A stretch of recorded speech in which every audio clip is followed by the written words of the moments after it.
On this episode, I sit down with Dr. Ben Miraglia of Toothpillow to explore this fascinating and somewhat alarming trend in dental health. Have you ever wondered why so many kids seem to need braces these days? Is it just genetics or is something else going on? Today, we're diving deep into a topic that might just change the way you think about your child's dental health and even your own. We're talking about shrinking jaws. Yes, you heard that right. Are our jaws actually getting smaller? And if so, what's the impact on our overall health, especially for our kids? So if you're a parent or just someone interested in the connection between oral health and overall well-being, you won't want to miss this conversation. Welcome to the Foundations of Learning podcast. I hope to inspire you to actively participate in your child's learning journey, fostering a love for knowledge and nurturing the skills necessary for success in a rapidly changing world. Parents, have you ever wondered what your kids are really learning about important topics like taxes, freedom, and responsibility?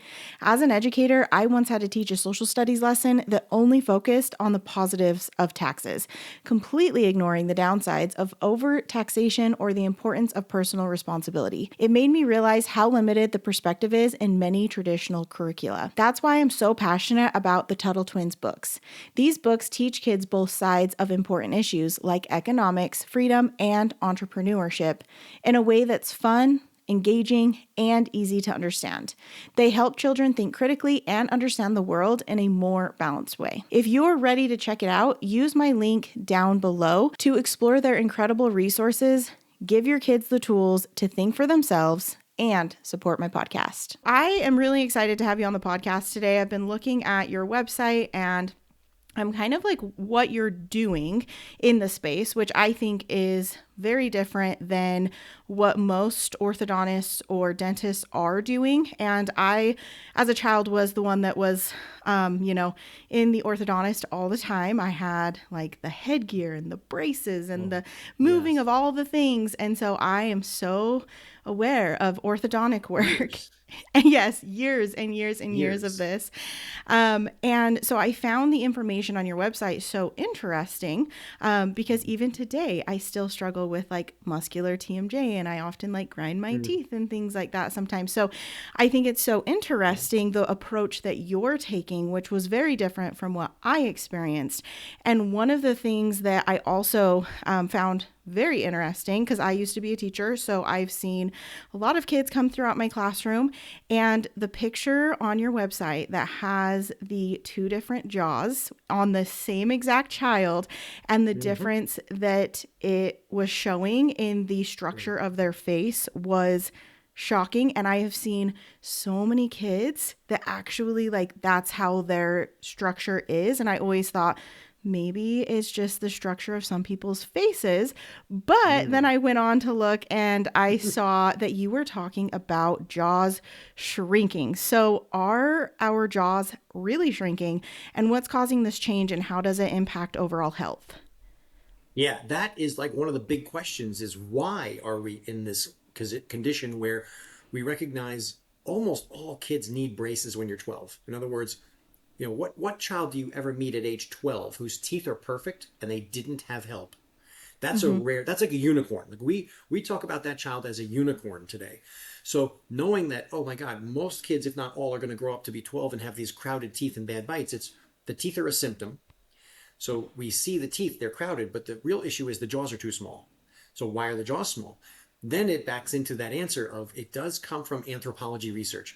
So the most fascinating thing is I didn't learn any of this until I started meeting anthropologists to learn this, but anthropology research shows us that for the existence of humans, no matter what culture you study, wherever they are, pre-industrial, pre-Western cultures, they transition from breastfeeding to harder foods.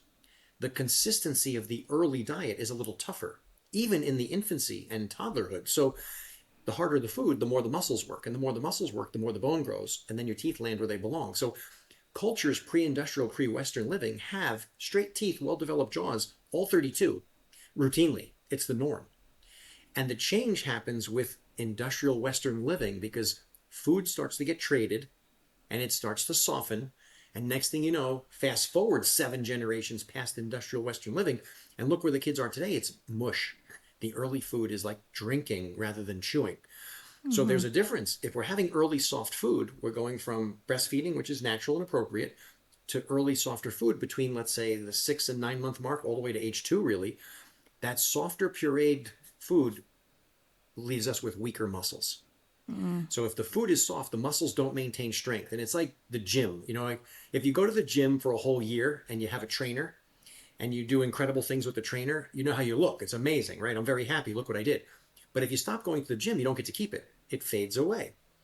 Well, when we have soft food, the muscle strength decreases. And when the muscles are weaker, the bones don't grow. So it turns out a human being, the jaw bones grow primarily by muscle activity. Harder foods early, bones grow better, teeth fit in, and everybody looks nice. But if we have softer food, jaws, bones don't grow as much. The teeth come in crowded, and when they're all mixed up, it's just variable. Which one went this way or that way? It's, you know, yeah. So crowded teeth and bad bites is smaller jaws from early soft food. That's really where it comes from.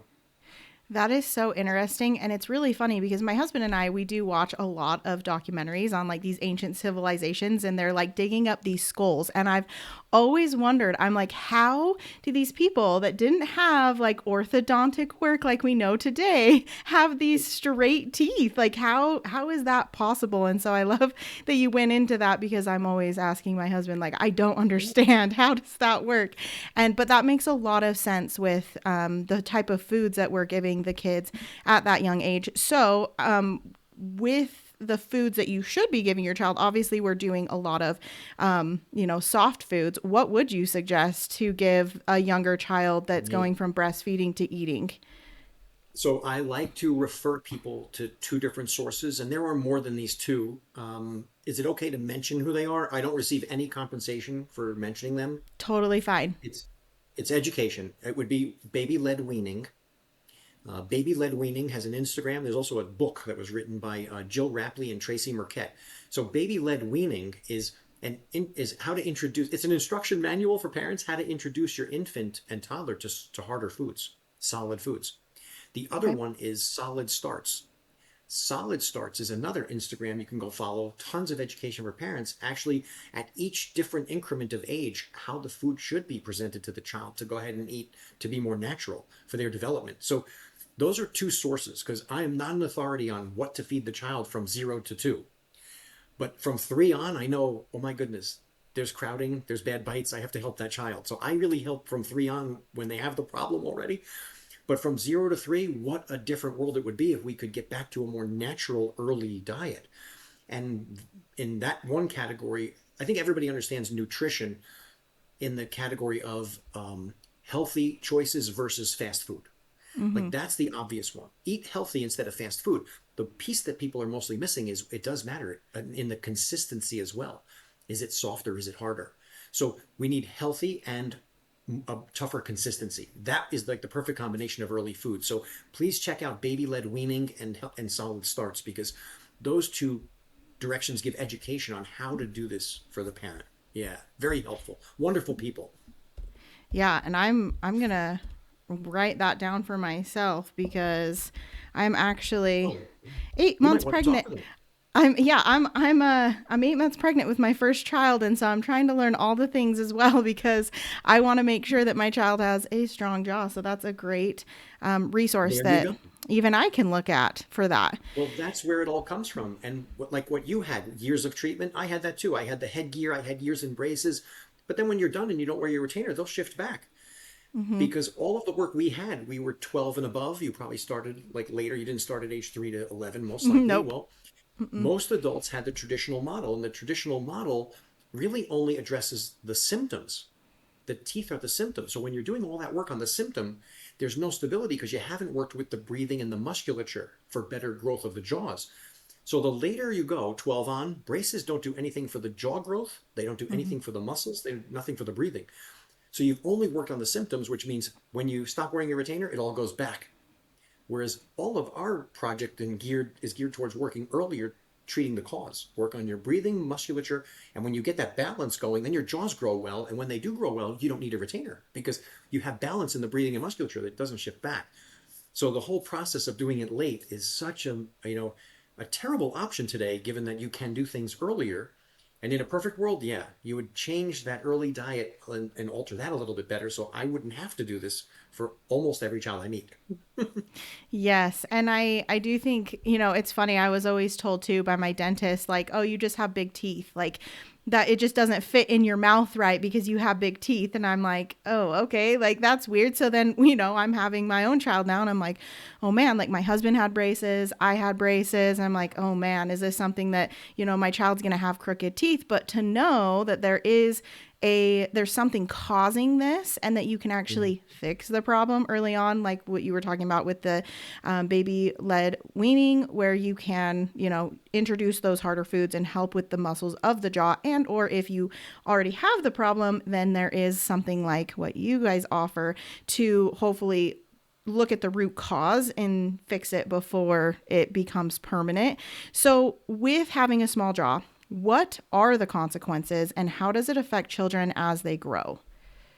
Help your child become a confident reader with letters and sounds. This structured curriculum includes lesson plans, games, and multisensory activities to make learning letters fun and effective. Get started today at k3homeschoolfoundations.com or check out the link down below. Yes. So the first one that parents see right away, smaller jaws, you see the crowded teeth. Like you'll see crowded teeth and like a bad bite. But that's just the kind of immediate like eye test. Oh, I see crowded teeth and a bad bite. But having a smaller jaw means much more than that. So if we think about how we're built, the upper jaw really goes from the eye to the upper lip here, okay? And the upper jaw not only holds our teeth in, but it also builds out the nose. So like when we take away, if you've ever seen like a little image of a skull or a picture of a skull, when you take your outside nose away, there's a triangle underneath to breathe Mm-hmm. through. Well, that triangle is built by the upper jaw. So if we have this triangle inside our nose to breathe through, when our upper jaw is too small, it's shaped like this. So the Mm. roof of the mouth is the floor of the nose. And it turns Okay. out smaller jaws come with the higher palate. So people say higher palate or vaulted palate. If the roof of the mouth goes really high, that is the floor of your nose rising. It shrinks the space to breathe. And of course, the side walls of this side of your maxilla and that side are closer together. When your underdeveloped jaw is shaped like this, you have trouble breathing through the nose. So the big issue with smaller jaws is breathing, which affects sleeping. So the pathway to becoming an unhealthy child struggling with symptoms is to have the early soft food delivering weaker muscles and smaller jaws. So the upper is too small, we can't breathe well through our nose. Now the lower is small too. They're both small. When the lower and upper are both small, well then there's the tongue space to consider. All of a sudden the tongue space is smaller. Well, if the tongue space is smaller, where can it go? When we bite down, there's a wall of teeth at the front and on the sides. The tongue can only go backwards. But the tongue that goes backwards blocks the air from getting behind it. So when we think about breathing, it's got to go in the nose, circle around, come behind the tongue, and get into our lung. The space behind the tongue is dictated by where are your teeth and jaws. And then, like you mentioned before in the pictures on the website, if the upper jaw is small, it traps the lower jaw back far. That's where we say, oh, there's no chin, or the child's not really growing their chin. Well, when the lower jaw is back, so's the tongue. So we have these three big problems. Upper jaw too small, we can't breathe into our nose very well. Upper and lower jaw too small, there's no room for the tongue, it has to go backwards. Upper jaw small, lower jaw trapped further back, the whole entire complex is back. All of this underdeveloped jaw leads to poor breathing, and poor breathing is the pathway to unhealthy. Interesting. And I was thinking as you were talking about the tongue, because obviously I was a teacher and so I had to teach kids, how to read. And I was a first grade teacher. So I saw a lot of kids that had like speech impediments and articulation difficulties and things like that. Mm-hmm. And sometimes I wonder because some of these kids, I'm not saying this is like correlated in any way, but almost feels like it. Some of the kids that did have those articulation difficulties or speech impediments, things like that, where it was really hard for them to make the sounds in their mouth correctly, had this, a little bit less of a jaw. And so I'm wondering, I'm like, I Mm-hmm. wonder if there is that correlation because their tongue is so squished in there that it's making it really hard for them to actually even make the sounds in our language correctly. Absolutely, you're totally right. And what you're describing is basically, I like to give parents an analogy. So your tongue is the right size, but if your jaws don't grow appropriately, now you've got this normal sized tongue in a smaller home. Well, the right sized tongue in a small home, it has to maneuver in that space And speaking takes, proper positioning of things, whether it's the tongue, the lips, the cheeks.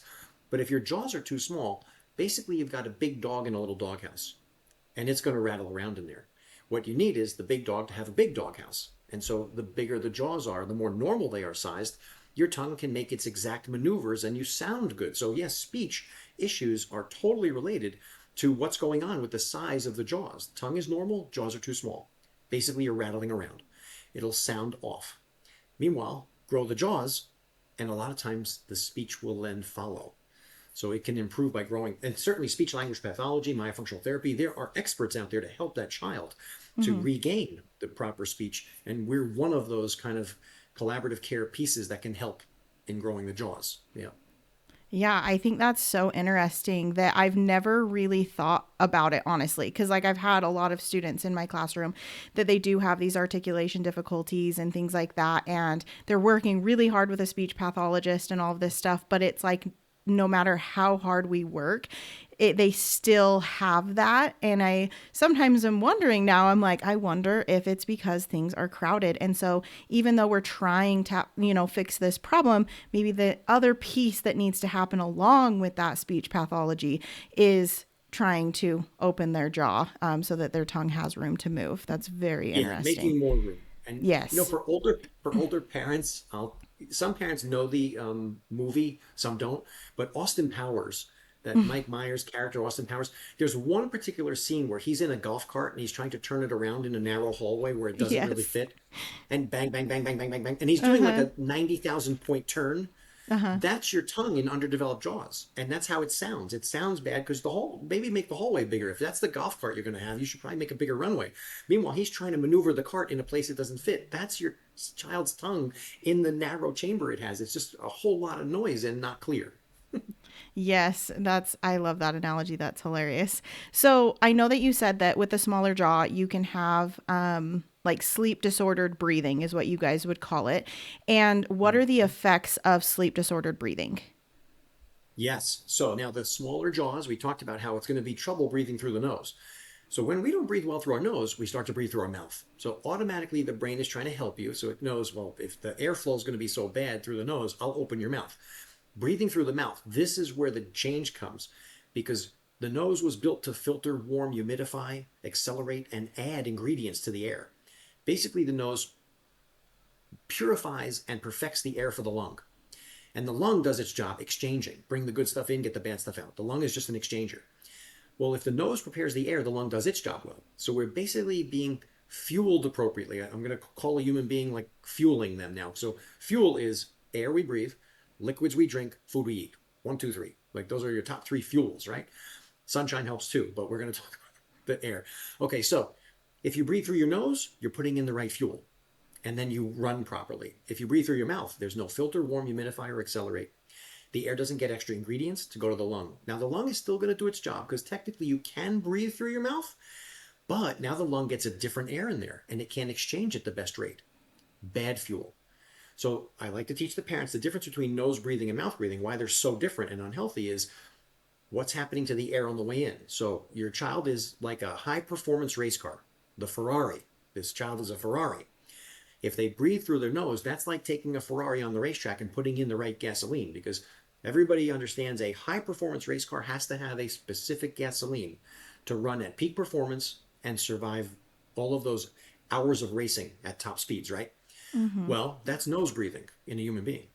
But you take that high performance Ferrari and you dump in like a regular watered down gasoline from a local station that's the lowest grade, that car will go around the track, but it is not going to win the race. And continued use of that gasoline will damage the engine. It will malfunction. So it won't be peak performance and it'll malfunction sooner. That's mouth breathing for a human being. It's the wrong fuel. So mouth breathing is the wrong fuel. And here's what happens when we go to sleep. When we go to sleep and we're breathing through the mouth, your brain knows that's not good, tries to help you. So all of a sudden, mouth breathing leads to a whole host of things that are symptoms downstream. One of the ones that happens that parents don't connect immediately is cavities. So we'll begin right at the Mm-hmm. teeth. Cavities. Most people understand if you're going to eat a lot of sugar, you probably get some more cavities. Okay. And if you don't want to brush your teeth, you probably get more cavities because those are the two obvious ones. If you Mm-hmm. do both of those, I eat a lot of sugar and I don't want to brush my teeth, we're going to get some cavities. Those are the easy ones. But really, the number one driver for cavities is mouth breathing. That's number one. Two Interesting. mechanisms happening. Number one, when you breathe through your mouth, it dries the saliva, which is the protective coating off of the teeth. So now we're taking away the kind of shield that protects against cavities. But number two, when you breathe through the mouth, you have the air going through the mouth. It feeds the bad bugs. So the bad bugs like the air going through the mouth more, they become stronger. Those are the ones making the cavities. So the mouth breather has the drying of the protective coating and the fueling of the bugs that make the cavities. You primarily get cavities because of mouth breathing, and secondarily because of sugar intake, and third would be like poor dental hygiene. So cavities, yeah, we meet parents all the time. We only eat healthy and we brush our teeth all the time. Kids got cavities 6 and 8 at a time. Of course, it's the mouth breathing. And so mouth breathing. But after that, if we are mouth breathing at night when we're sleeping, here's the list of things that can happen in the symptom category that parents struggle with and maybe don't have the connection yet. Behavior the next day. So the whole ADHD behavioral component the next day shows up. During the nighttime, bedwetting, night sweats, night terrors, restless sleep, which is the fidgeting and moving around, grinding the teeth, and then, of course, waking in the middle of the night because we don't even get to sleep through the whole night. We're waking up in the middle of the night. Ear infections are downstream from mouth breathing as well. Um, the list is like endless, but those are some of the top ones that parents are probably struggling with on a daily basis and don't realize it's from the mouth breathing that's delivering these changes in my child towards unhealthy. Oh my goodness. I wish that I would have known about you guys while I was still in the classroom because I would have sent so many parents your way because I like everything that you're saying, like these kids are just like filtering through my brain now. And I'm like, holy Yeah. crap, we could have probably fixed so many of these issues if we could have fixed, like, who would have thought that the jaw is the reason that all of these other things are happening? Like, oh my goodness. That Yeah, it's is amazing how the change in breathing does really change a human being, and you start to kind of malfunction. But you're going to have a lot of symptoms from mouth breathing. And I keep saying mouth breathing over and over because there's a big difference between mouth breathing and obstructive sleep apnea. And okay. I like to talk about the mouth breathing a lot because, yes, the medical community and a lot of parents recognize, because we've all now learned that sleep apnea is very unhealthy. I think Mm-hmm. it's kind of common knowledge. Most people know, yeah, sleep apnea is very unhealthy. The problem is sleep apnea, maybe 3% of kids will have that, 5% if you did every sleep test on a kid. So just because you don't have sleep apnea doesn't mean you're a good breather. So I like to have parents understand there's like a this continuum or grade perspective on unhealthy. Sleep apnea is the worst you could be. So that's the worst breathing you could have when you're sleeping. We'll say that's like a stage 4 disease because most people Okay. understand like, oh, stage 4 disease is like the worst you could be. Mm-hmm. Well, when sleep apnea is stage 4 disease, mouth breathing is stage 1. And stage 1 disease is still unhealthy. But sadly, a lot of the community out there doesn't treat till the sleep apnea shows up. A child gets a sleep study, they don't have apnea. You're fine. You're normal. You don't have apnea. Go away. So parents are told the kid is normal. They'll outgrow it. There's nothing to do about that now. Those are things that people are saying because they just don't know how to help the child. But it is important for parents to know that mouth breathing is the start of the process, and a stage 1 disease is something that you do treat. You would never hear a doctor tell you, oh, we just determined you have stage 1 of this disease. Why don't you wait and come back when it's stage 4? We'll treat you at stage 4. That would Mm-hmm. be unheard of, insane. People would leave skid marks out of that parkway, out of that driveway, and get to somewhere else. So we're trying to treat it stage 1 because it's appropriate. There are symptoms, the child is struggling. You don't wait till stage 4.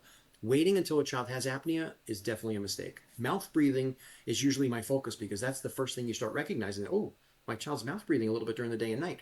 Here we come. Here comes unhealthy. Here come the symptoms.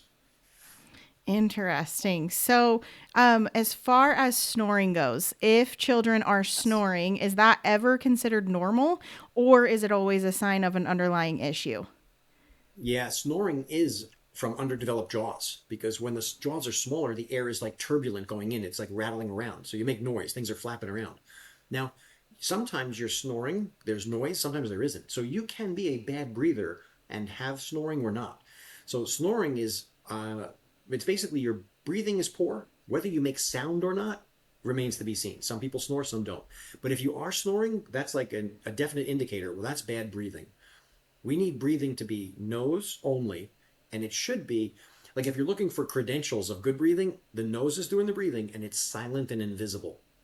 So for a parent at home, does my child breathe through their nose silently and invisibly? Meaning I can't hear or see them nose breathing.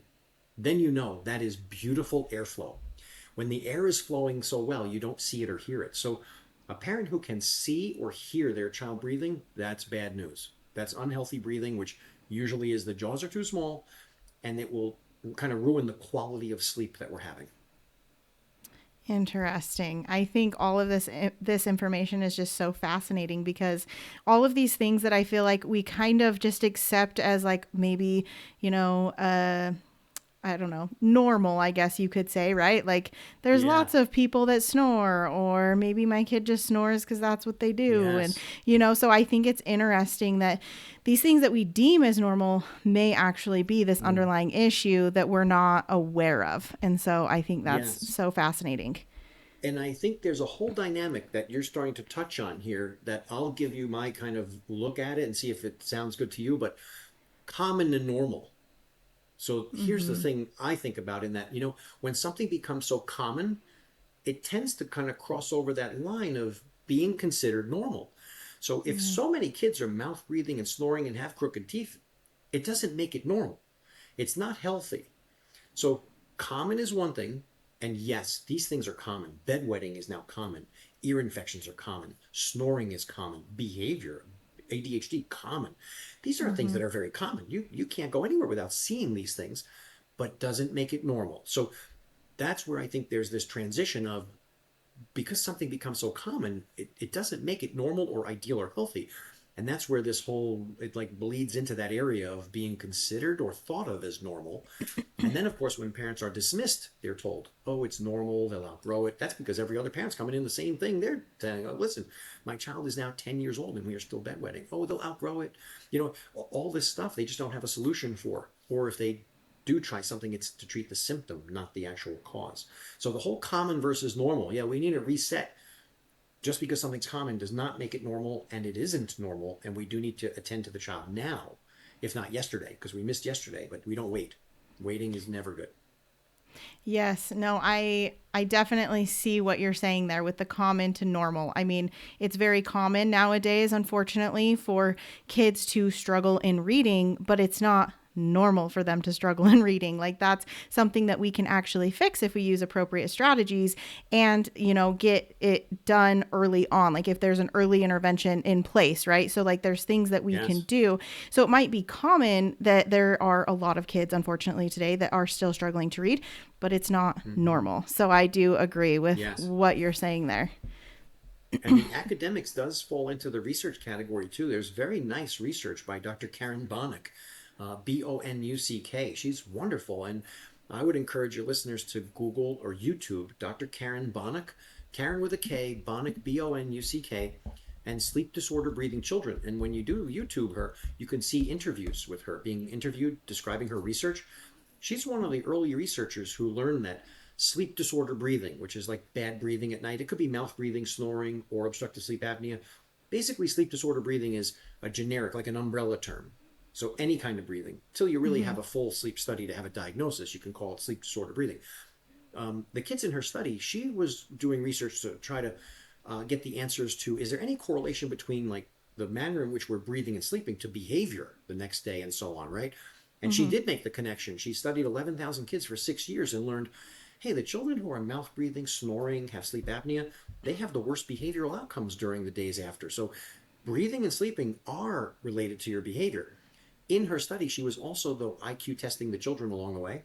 Mm-hmm. And she learned that in the sleep disorder breathing category, the children who have sleep disorder breathing have lower IQs than the children who nose breathe when they're sleeping.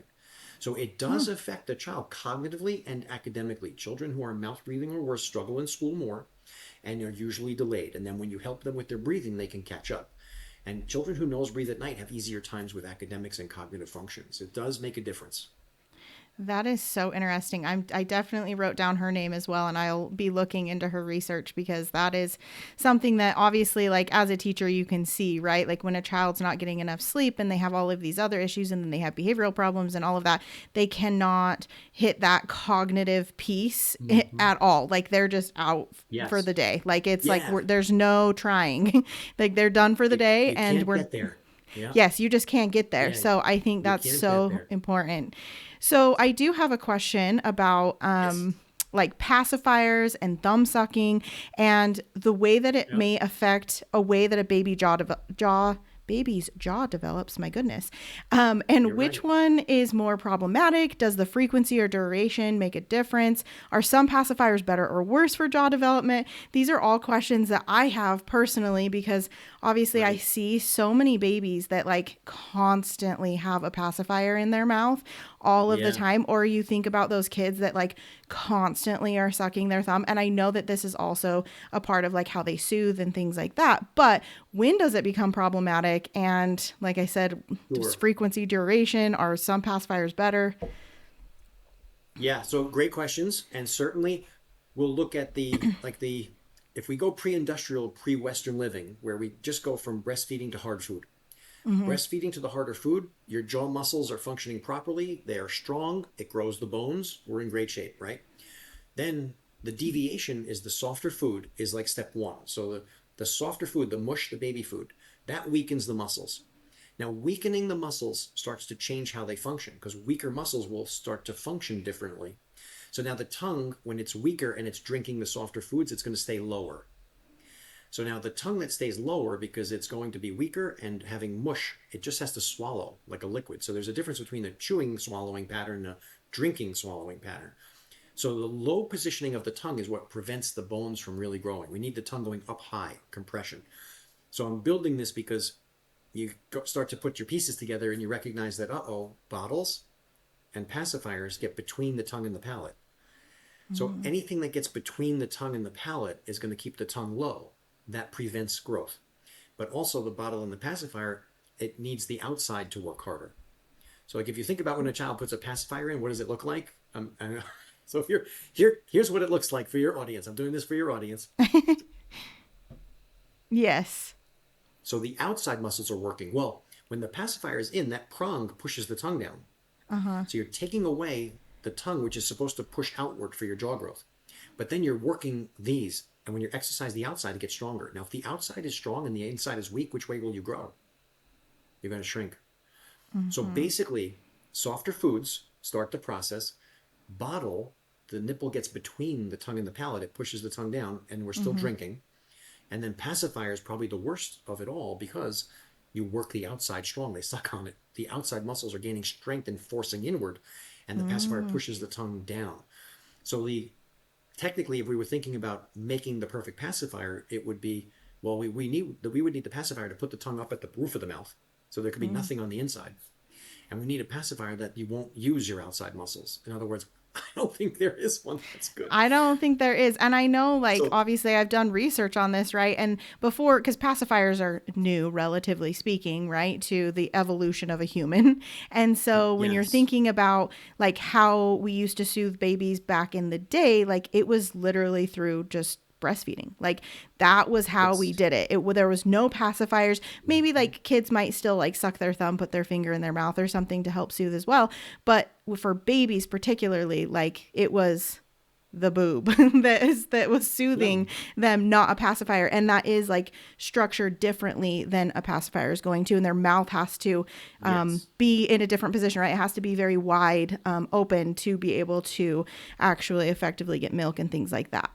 Reading and writing are the cornerstones of your child's education. Without the right foundation, they can struggle. But with the right tools, they can soar. That's where the 5 Foundations of Reading e-course comes in. This course is designed to teach parents how to help their children master phonological awareness, which is the essential first step in literacy, phonics skills like decoding spelling patterns for fluent reading and writing, segmenting and blending, which are key strategies for becoming a confident reader, and orthographic mapping so that your child can learn spelling patterns and use them effectively effectively. Last, you'll learn about high frequency words, which are essential for fluency in everyday reading. You'll also learn the most effective ways to teach these skills, making learning time productive and enjoyable for both you and your child. Whether your child is ahead or catching up, this course equips you to support their journey to literacy success. Start today by visiting k3homeschoolfoundations.com or check out the link down below. Yeah, and I don't want anyone to think that I did anything right. So definitely, my children are older, but they had pacifiers, they had bottles, they had the early mush. I was the one running the blender because if you got anything from the farmer's market that was healthy and you blended it to mush, they got it liquid. So like, Yeah. I did everything wrong back then, and then started early. But at 5 years old, they had all the problems. So you started working on your own kids. But yeah, doing everything wrong. So I don't want your audience to think, oh wow, he didn't give his kid a pacifier. No, no, no. They had multiple, yeah, all over the house. We used them forever. So did everything wrong. But the comforting, when you're thinking about soothing, it's the mechanism of the swallowing that changes this pathway because the discomfort is coming from the poor swallowing. So breast tissue gets compressed between the tongue and the palate. So the compression, and there's a full seal. So the vacuum swallow that occurs, you're not swallowing any air. So during breastfeeding, the outside just seals, but then the tongue compresses and then we swallow by this vacuum. When the bottle goes in there and it gets between the tongue and the palate, it's wide open airspace in there. There's no compression or sealing of this. So the child is swallowing, or infant is swallowing a lot of air. Pacifier, swallowing air. Liquid diet only, the mush afterwards. The tongue stays low, we swallow air. Most of the discomfort comes from swallowing too much air. It fills up your belly. So when the belly gets full of air, that's the discomfort that's coming. And to comfort, let's give her the pacifier. And so we're doing these things to comfort, whereas that didn't exist. The discomfort didn't exist because you weren't swallowing air. It comes down to the poor swallowing pattern of the softer foods or bottle or pacifier is a swallowing of air that fills up the belly. And filling up the belly in an infant is very painful. Interesting. So I don't know, maybe like I would just want to make sure I'm thinking about this correctly. So as you give the child a pacifier more often and more often and more often, it's actually exacerbating this issue of them needing to be soothed more often because it's causing issues in their belly because they're actually like sucking in air. Is that correct? Is that kind of what So you're saying? the mechanism of sucking is soothing, but meanwhile they're swallowing more air. So you're in a vicious cycle, which Gotcha. is kind of why you need the pacifier multiple times a day. We need it in the morning, we need it in the afternoon, we need it in the evening, we need it to go to bed, we need it. Meanwhile, if we didn't have it, we still have soft food. So with the early soft food, we're going to have swallowing of air. So we're going to be uncomfortable. It Gotcha. really is a vicious cycle we're caught in. So use it or not, it's a tough one. I don't like to tell parents what to do. I just try to help with education and encourage them to go look at. I know my kids had to have that pacifier because after a while you need a little break. And so yes, Yeah. I I know now. I believe the pacifier was really for my soothing, not than it Yes. was. You're like, stop crying I for think I just just 10 need seconds. just need a minute. Here, have this. It might have been more for the parent than the child. Yeah, and like I said, I've always gone kind of back and forth on it. With my first kid, I'm like doing all this research. Like I said, like there's so many opinions out there on this topic, and what you do is ultimately your choice as a parent. But I do think it's important that we do understand, like, okay, if we do this, it could cause this, and then if you're okay Right. with these different trade-offs, and you're like, okay, well, I would rather, they have the pacifier, and some women they have to like use a bottle and things like that if they are struggling to Yeah. breastfeed and things like that, right? So there's certain things that's like kind of out of our control sometimes, and so you have to have Oh this yeah. information. But if you have this information and you're like, okay, I need to make sure that my baby's jaw is developing, so once we start Cool. doing this, they start eating Yeah. solid foods at around 6 months or something like that, right? They can Yeah. then introduce these harder foods, right? If they were doing these other things to maybe help that jaw development. Would that be kind of something you would say is on the right track? Absolutely. Yeah. And I'm all for education because what the parent is really entitled to is all the information to make their own choice. Yeah. And like you were mentioning, my wife had to go back to work, so we had to use the bottles. You Mm-hmm. had 3 months off, but after 12 weeks, there's no job here if you don't come back. So if you want to go back to your career, well, she did. And so I did the bottles. So I got the bottles out. We did whatever we could. So we did all those things. But really, the issue was that, okay, that's our circumstance. So we made Mm-hmm. our choices. And then we learned more later on, but in the end, we wouldn't have done it differently. we were going back to a career that was, very important to my wife. So we wouldn't have done that differently. So we used the bottles, we used the pacifiers, and then we jumped in afterwards at age 3, 4, and 5 and got started. But yes, the things that we're doing there do affect the jaw growth and development. And it is in the research, by the way. It's not just me saying I think it is. And the professional words are used as non-nutritive sucking. So non-nutritive sucking is anything other than breastfeeding or nursing. It's basically bottles, pacifiers, sippy cups, straws, fingers. When you have something that is a sucking motion that gets between the tongue and the palate, non-nutritive sucking produces an end result, which is called malocclusion or bad bites. Crowded teeth, V-shaped arches, higher vault, the bad bite where the lower jaw is recessed. So like the things that are considered the poor development of the jaws and the teeth and the bite are documented in the research. It's non-nutritive sucking as a cause of these things. So it's in the research showing it, but it doesn't mean people can avoid them. Sometimes we need to do things based on our family circumstance. Yeah. Yeah, for sure. And it's like I said, you make the choices you have to make. And, you're never going to be perfect in this endeavor of parenthood. No. So you're No, just going to have absolutely to not. make And you choices at the time that sound the best to you, and then move on from there. So we're talking about the jaw, right? And all of these problems that can arise. So what is your approach to addressing jaw problems and crooked teeth? And how does it differ from traditional methods? Sure. Well, the traditional model people know is when you're 12 years old, you get braces and it'll straighten your teeth. And then when you don't wear your retainer, they'll shift back. So we know that model. We jump in earlier because we're interested in treating the cause, which knowing that coming from that softer food and the weaker muscles and the dysfunction that's going on, it's really about the musculature and the breathing. So if we could get back the breathing and the musculature, we could get the jaw growth back. And if we get the jaw growth back, the teeth go where they belong and the bite goes where they belong. So when we're talking about how to go about that, there's really three things that help do that early. So we work between 3 and 12, and a 3-year-old can get started even at that age, even though it's only baby teeth. But at 3 years old, we would begin, and this age range can have what we would call number one, nasal hygiene. So nasal hygiene is important, and we do need to keep our nose clean in order to have the air flowing through it nicely. So we talk about how to blow the nose or use little devices that, suck the stuff out of there. So getting the nose empty is one thing. Nasal sprays that are natural. So we like simple saline and we like the clear products that contain a little xylitol. Those two are very healthy and you can use them multiple times a day. So nasal hygiene is a component of this. Then the second thing are the guidance appliances we talk about. Now the guidance appliances on the website, you've been to the website, you've seen what they look like, but it looks like a football appliance. It looks like something you go and put in and play, run around and play football in. But Mm-hmm. the way the guide is designed, when a child pops it in their mouth, it automatically redirects to nose breathing. It automatically redirects the tongue up in the palate, which is where it belongs. And then it makes sure the tongue, when it wants to swallow, when it needs to swallow, it does it correctly. So the kind of the guardrails that are built into that, it almost forces the tongue to swallow or function properly. And it sits between the teeth and the lips. So it has a little flange in there pushing away on the lips and cheeks because we don't want the lips and cheeks working against us. We want them out of the way. So when the tongue is correct and the lips and cheeks are away, we grow out. So we use our guide to redirect the musculature and the breathing. That is a pathway to redirect the jaw growth and development. And the third thing is what's called myofunctional therapy. And myofunctional therapy, there's a whole specialty out there called oral facial myofunctional therapist. With Toothpillow, we're remote. So we do this remotely in that we can screen the children, approve them for treatment, send them what they need. But for myofunctional therapy, we connect via Zoom. So we have an app, of course. And then with the app, we're engaging them with our support team daily. So we stay in touch, daily, weekly, monthly. We have a doctor in every state overseeing all the different states and the kids that are coming in. So we have like 70 doctors covering the 50 states. And basically, you have the support team working with the parent for managing compliance and answering questions and guiding them along the way.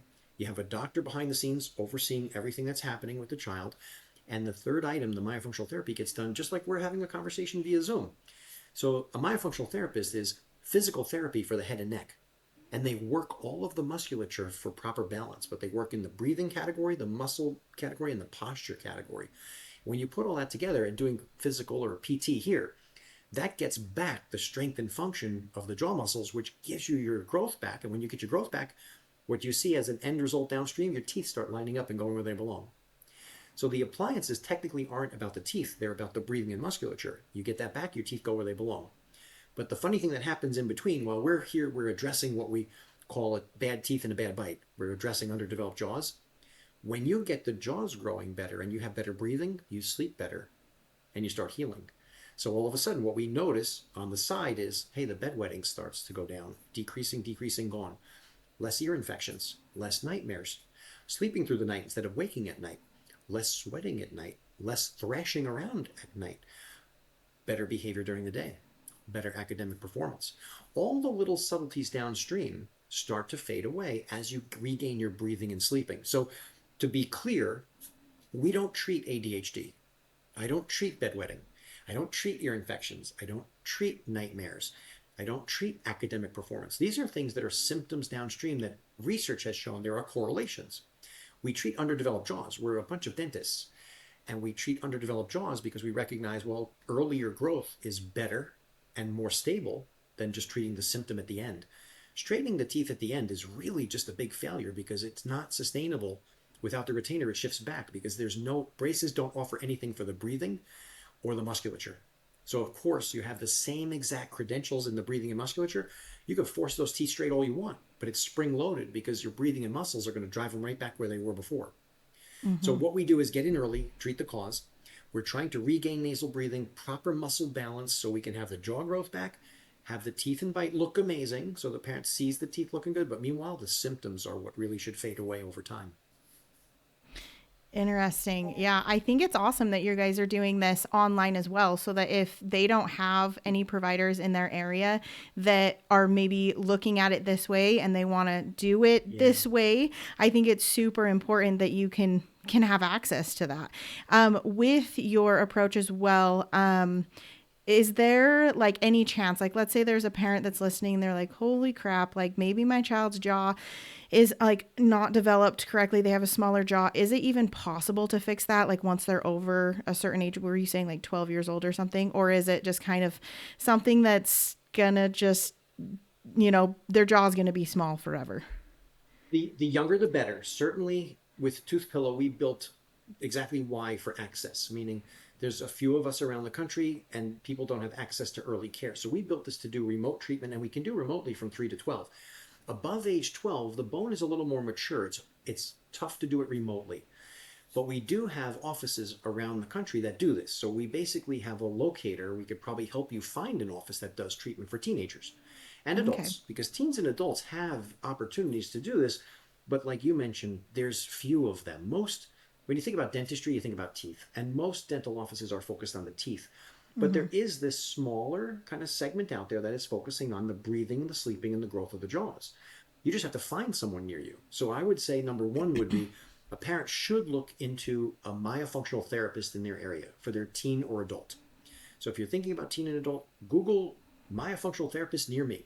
Because if you can find a myofunctional therapist, they can help any age group. So any age group can be improved and helped with myofunctional therapy, but they might be the office that knows who treats the teenagers and the adults nearby. So you might be able to find someone local. I've probably trained about 500 offices around the country, so they're out there, and you could. There's a locator on one. Can I mention a website where there's a locator for doctors who treat teens and adults? Yeah, for sure. Sure. So that's Airway Health Solutions. So Okay. Airway Health Solutions, yeah, airwayhealthsolutions.com. There's a doctor locator, and in that locator, there'll be offices all around the country where you could try to find someone to treat your teen or your adult. As far as 3 to 12, you'd go to toothpillow.com because the first thing you'd want to know is my child a candidate for remote treatment? And the good news is most of them are. So, I have to deny a certain percentage of kids because I know they need in-office care. We can't just do it to everybody. Mm-hmm. So I can tell you from 3 to 7, it's about 99% we can do this remotely because they're young enough and the bone is soft enough, I can get it. But from Mm-hmm. 8 to 12, some of these kids are running out of time and I can't do it remotely. I need them to go in an office. They might need expanders or a little bit more. So 8 to 12, I have to deny about 1 out of 4 kids. 25% can't do this remotely, but it's better to be screened and know for sure. So we do the screening process through toothpillow.com. Awesome. And that was actually one of my questions, how they can determine if their child might benefit from your approach. And I did see that on your website that you can go Oh, on and you can fill out like a whole questionnaire thing. You guys talk to them like via Zoom. You guys have a meeting yeah. with them and all of this good stuff to see whether or not they actually would benefit from your approach. So Yes. with what you guys are doing, is this covered by insurance, or is this something that they would have to pay out of pocket for? That is a great question. And we're not at the point where we can do it through the insurance yet. So working towards that and doing this remotely and having doctors in each state overseeing the treatment, I don't believe we're at a point where we have the insurance coverage attached to this. So I think that's something we're working on. But definitely contact us because the people behind the scenes know more than I do about that. And so I'm going to say for today, no, but it might be coming. Awesome. So I do have one more question for you. Why Sure. aren't more dentists and orthodontists adopting similar techniques for jaw development and teeth alignment? Because I mean, like you said, there's not very many that are really looking into this. And I personally think that it would be beneficial if every dentist, right, was aware of these things. And maybe they are aware of it. I don't know. But like, I have never really heard of dentists being Yeah. like, oh, this is an airway issue. This is your jaws being, too small. We can fix this Yeah. by doing X, Y, and Z. So why aren't more dentists or even orthodontists early on using these techniques? Sure. So the entirety of dentistry is really tooth focused. The Mm-hmm. education and the treatment and the care is predominantly tooth focused, and also the specialty of orthodontics is predominantly tooth focused, not necessarily foundation focused. So foundation is the jaws. So if the specialty in the dental profession are tooth focused, it is that falling into the pattern of, well, treat late, treat the 12-year-old above, really. So we have this funnel, and all of the dentists and all of the orthodontists out there are in the funnel, and that funnel gets really narrow at the point where there's the awareness. How many are even aware that treating earlier related to sleeping and breathing? Then the funnel gets even narrower, those who are doing it, meaning they're not only aware, but they're actually treating people this way. I made the pivot 20 years ago, and I'm a 31-year dentist now. So 31 years in dentistry, but I spent my first 10 years fixing teeth. And I fixed teeth Mm-hmm. for 10 years. I was a very good dentist, and I fixed a lot of teeth. Mm-hmm. But then I found this and realized, uh-oh, I need to do something different. This is not, I got to stop fixing teeth. I need to grow the jaws. Like, we need to work on the kids earlier, right? I started then, fast forward 10 years, I started teaching other offices because you will never learn this in dental school. The educational curriculum takes decades to follow. So the orthodontic specialty is a little bit resistant. There's still a fair number of them teaching that teeth and airway and teeth and breathing are not related. There's nothing to do with it. They want to focus on the teeth, and that's still at their meetings. They say these things at the meetings, but that doesn't mean they're all that way. There are some that are good. I know personally several who are doing it right or treating the jaws early. But Mm-hmm. as far as the dental community goes, a general dentist fixes teeth. So for them to pivot and do this, you have to be a unique kind of bird to want to do that. So yes, it's slowly growing, slowly growing. The community that's growing very rapidly that's helping in this is the myofunctional therapy community. The oral facial myofunctional therapy community are hygienists who go get trained to be myofunctional therapists, and that benefits pretty much any age group. That group is growing very nicely as parents realize that my child needs to have this, which is why that's a significant component of Toothpillow remotely to do the myofunctional therapy. So, yeah, in a dream world, dentistry will pivot from tooth focused to foundation focused. That's my dream world, but I know that's a long way off. And so, considering how I was treating the kids in my own community and trained a few other offices, us founders at Toothpillow realized, well, we need to do this because we need access. People need access to this kind of care. So we built Toothpillow to give access. Ultimately, the goal would be to train more doctors so that every community could have someone doing it locally, and that would be the best. Yeah. So we're trying to make a paradigm shift almost, and that's the slow moving part of it. Well, I love it because I think in any industry, right? Even in the medical industry or in the dentistry industry or even in the education industry, the research that has come out and has been available for a very long time takes Yeah. such a long time to Yeah. adopt and actually be used within these systems that we have in place. So I think it's awesome that you're like, I have this information, I can share it with parents, I can fix their problems, and I'm going to create an entire, business around helping fix these problems at the root cause, and you can have access to it even if it's not like in your area, right? So I think that's awesome. And I think that's what people in all of these different fields need to do, right? Like we have to, if the system itself is not going to adopt these and we know that it works, then it's kind of on us to, go and learn more and share this information and provide, a product or a service or whatever that can help people. So I think that's super, super awesome. And I know you already kind of said what your website was, but just in case, I do want you to tell everyone where they can learn more about your work and the services that you offer, or where can they find you? Yes. It is www.toothpillow.com. And toothpillow.com was built for parents. It's a lot of education in there to learn all about us and what we do and why and how and when. But it's everything in there to connect all the dots too with the symptoms downstream. So it's a very good educational site for parents to learn more. And of course, there is one tab in there that you can click, Is My Child a Candidate? And we will take in a bunch of information and some photographs so that I can screen the child to see if we could benefit from remote treatment, especially if you can't find someone local to you that does it. Awesome. And I know that you also have an Instagram as well. And I love your Instagram. As I was looking through everything, it has such good information that you guys just share for free as well. So I think that that's awesome as well. And then I will put all of this down in the show notes so that people can easily access this. And I'm going to research some of the things that you told me, and I'm going to put those links down in my show notes as well, just so that they have those resources that you mentioned. But it has been such a pleasure talking to you. And I love that you took initiative to, bring this research to people on the internet, so that we can hopefully fix this problem, because as we talked about, it affects more than just the fact that you have crooked teeth. So I think what you're doing is super, super important. And it's been such a pleasure talking to you. Yeah, thank you very much for having me. It was a pleasure, absolute pleasure, lots of fun. And yeah, toothpillow.com. And we even have we have the Instagram at toothpillow. And I have my own at Dr. Ben Miraglia, where it's tied to the toothpillow. So parents can learn a lot there. I encourage people to go learn. You learn first, then you choose second. Yes. Knowledge is power, right? Mm-hmm. Perfect. Well, I hope you have a great rest of your day, and I will make sure that I get all of that in the show notes so that people can find you. Thanks so much. Great meeting you.